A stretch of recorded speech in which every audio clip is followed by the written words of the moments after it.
اعوذ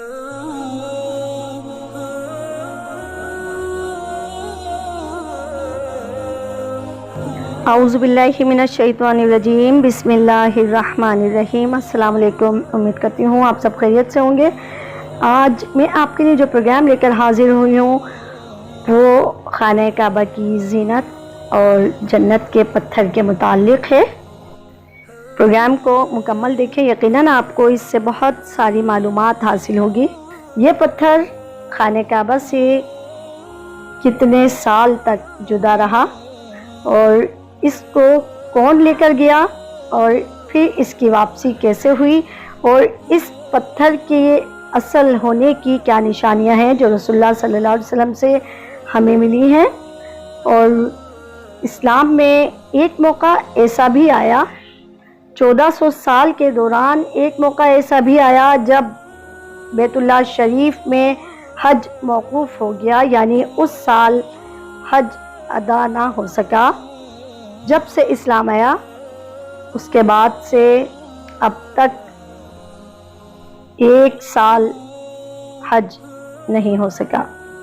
تو آئیے جانتے ہیں، سن 317 ہجری 7 ذی الحجہ کو بحرین کے حاکم ابو طاہر سلیمان قرامتی نے مکہ معظمہ پر قبضہ کر لیا۔ خوف و ہراس کا یہ عالم تھا کہ اس سال 317 ہجری کو حج بیت اللہ شریف نہ ہو سکا، کوئی بھی شخص عرفات نہ جا سکا۔ اِنَّ لِلَّهِ وَإِنَّ إِلَيْهِ رَاجِعُونَ۔ یہ اسلام میں پہلا موقع تھا کہ حج بیت اللہ موقوف ہو گیا۔ اسی ابو طاہر قرامتی نے حجر اسود کو خانہ کعبہ سے نکالا اور اپنے ساتھ بحرین لے گیا۔ پھر بنو عباس کے خلیفہ مقتدر باللہ نے ابو طاہر قرامتی کے ساتھ فیصلہ کیا اور 30,000 دینار اسے دیے، تب حجر اسود خانہ کعبہ کو واپس کیا گیا، اور یہ واپسی سن 339 ہجری کو ہوئی۔ گویا کہ 22 سال تک خانہ کعبہ حجر اسود سے خالی رہا، اور جب یہ فیصلہ ہوا کہ حجر اسود کو واپس کیا جائے گا تو اس سلسلے میں خلیفہ وقت نے ایک بڑے عالم محدث شیخ عبداللہ کو حجر اسود کی وصولی کے لیے ایک وفد کے ساتھ بحرین بھجوایا، جس کی تفصیل کچھ اس طرح ہے۔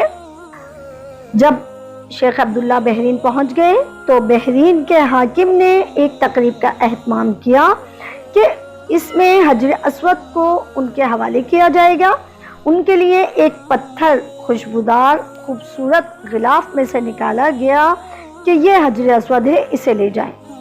محدث عبداللہ نے فرمایا کہ حجر اسود میں 2 نشانیاں ہیں، اگر یہ پتھر اس معیار پر پورا اترا تو یہ حجر اسود ہوگا اور ہم لے جائیں گے۔ اب آئیے جانتے ہیں حجر اسود کی نشانیاں۔ حجر اسود کی پہلی نشانی یہ ہے کہ یہ پتھر پانی میں ڈوبتا نہیں ہے۔ دوسری نشانی یہ ہے کہ یہ آگ سے گرم نہیں ہوتا۔ جب اس حجر اسود کو محدث عبداللہ کے حوالے کیا گیا تو انہوں نے اس پتھر کو پانی میں ڈالا تو وہ پتھر ڈوب گیا، پھر آگ میں اسے ڈالا گیا تو وہ سخت گرم ہو گیا، یہاں تک کہ وہ پھٹ گیا۔ محدث عبداللہ نے فرمایا یہ ہمارا حجر اسود نہیں ہے۔ پھر دوسرا پتھر نکالا گیا، اس کے ساتھ بھی یہی عمل کیا اور وہ بھی پانی میں ڈوب گیا اور آگ میں گرم ہو گیا۔ فرمایا ہم اصل حجر اسود لے کر ہی واپس جائیں گے۔ پھر اصل حجر اسود لایا گیا اور آگ میں ڈالا گیا تو ٹھنڈا نکلا، پھر پانی میں ڈالا گیا تو وہ پھول کی طرح پانی کے اوپر تیرنے لگا۔ تو محدث عبداللہ نے فرمایا یہی ہمارا حجر اسود ہے اور یہی خانہ کعبہ کی زینت ہے اور یہی جنت والا پتھر ہے۔ اس وقت ابو طاہر قرامتی کو تعجب ہوا، اس نے کہا یہ باتیں آپ کو کہاں سے ملی ہیں؟ محدث عبداللہ نے فرمایا یہ باتیں ہمیں جناب رسول اللہ صلی اللہ علیہ وسلم سے ملی ہیں، حجر اسود پانی میں ڈوبے گا نہیں اور آگ سے گرم نہیں ہوگا۔ ابو طاہر نے کہا یہ دین روایات سے بڑا مضبوط ہے۔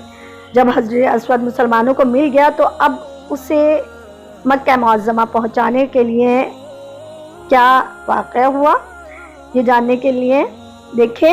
حجر اسود مسلمانوں کو مل گیا تو اسے ایک کمزور اونٹنی کے اوپر لادا گیا، جس نے تیز رفتار کے ساتھ اسے خانہ کعبہ پہنچایا۔ اس اونٹنی میں زبردست قوت آ گئی، اس لیے کہ حجر اسود اپنے مرکز یعنی بیت اللہ کی طرف جا رہا تھا، لیکن جب اسے خانہ کعبہ سے نکالا گیا تھا اور بحرین لے جایا جا رہا تھا تو جس اونٹ پر لادا جاتا وہ اونٹ مر جاتا، حتیٰ کہ بحرین پہنچنے تک 40 اونٹ اس کے نیچے مر گئے۔ یہ در نیاب بحوالہ کتاب تاریخ مکہ محمد بن علی بن فضل الطحری مکی کی کتاب میں درج ہے۔ امید کرتی ہوں آپ کا پروگرام پسند آیا ہوگا۔ پروگرام پسند آیا ہو تو پلیز اسے لائک، کمنٹس اور شیئر کریں۔ چینل کو سبسکرائب ضرور کریں۔ اگر آپ نے ابھی تک میرے چینل کو سبسکرائب نہیں کیا تو پلیز اسے ضرور سبسکرائب کریں۔ اپنا خیال رکھیں۔ اللہ حافظ۔